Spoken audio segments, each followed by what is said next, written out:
Միացյալ Նահանգները Իրանին 5 պայման է առաջադրել խաղաղության բանակցությունների երկրորդ փուլին անցնելու համար։ Վաշինգտոնը պահանջում է Թեհրանից հրաժարվել փոխհատուցման ցանկացած հավակնություններից, Միացյալ Նահանգներին փոխանցել 400 կիլոգրամ հարստացված ուրան եւ պահպանել միայն մեկ միջուկային համալիրի աշխատանքը։ Ավելի վաղ Իրանը նույնպես 5 պայմաններ առաջադրել բանակցությունների վերսկսման համար։ Թեհրանը պահանջում է պատերազմի դադարեցում, հատկապես Լիբանանում պատժամիջոցների վերացում, ակտիվների սառեցում, վնասի փոխհատուցում եւ Հորմուզի նեղուցի նկատմամբ Իրանի ինքնիշխանության ճանաչում։ Սրան զուգահեռ Թրամփը կրկին սպառնում է Իրանին, նշելով, որ Իրանի համար ժամանակն անցնում է, նրանք ավելի լավ է շտապեն, այլապես նրանցից ոչինչ չի մնա։ Պենտագոնն արդեն պատրաստել է Իրանին հարվածելու թիրախների ցանկ, դրանց թվում են էներգետիկ օբյեկտներն ու ենթակառուցվածքները։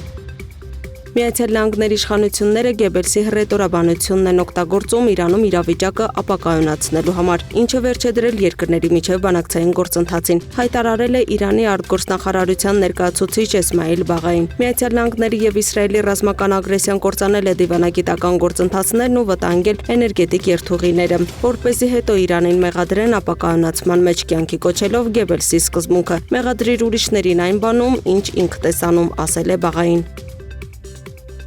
Իրանը, որպես Իսրայելի եւ Միացյալ Նահանգների հետ դիմակայությունում հաղթած կողմ, որոշում է հակամարտության ապագա կարգավորման պայմանները։ 10 կետից բաղկացած պայմանները կարմիր գիծ են ցանկացած բանակցությունների համար, ասել է Իրանի խորհրդարանի ներկայացուցիչը։ Պայմանները որոշում է մարտի դաշտում հաղթանակ տարած երկիր, այլ ոչ թե ձախողված, իր նպատակներին չհասած եւ միայն ավերածություններ բերած երկրի կառավարությունը։ Ուստի ամերիկացիները պետք է ընդունեն մեր պայմանները, ասել է նախագահը։ Մինչև երկու կողմերից հնչում են նոր հայտարարություններ, Իսրայելի ռազմաօդային ուժերը հարվածներ են հասցրել Լիբանանի հարավի մի շարք բնակավայրերի։ Մերձ Մոսկվայում ուկրաինական զինված ուժերի ԱԹՍ-ների հարձակման հետևանքով 3 մարդ է զոհվել, 12-ը տուժել, եւս 1 մարդ գտնվում է փլատակների տակ։ Հաղորդվում է, որ ուկրաինական զինված ուժերը սկսել է դրոններով հարվածել Ռուսաստանի նավթային ենթակառուցվածքներին։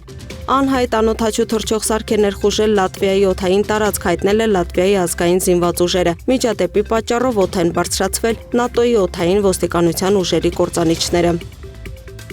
Մեծ Բրիտանիայի վարչապետ Քիր Սթարմերն իր մերձավորներին հայտնել է հրաժարական տալու մտադրության մասին։ Նա նշել է, հասկանում է, որ ներկայիս քաոսն անկայուն է, նա պարզապես ցանկանում է դա անել արժանապատվորեն եւ այնպես, ինչպես հարմար կգտնի եւ ժամանակացույց կկազմի։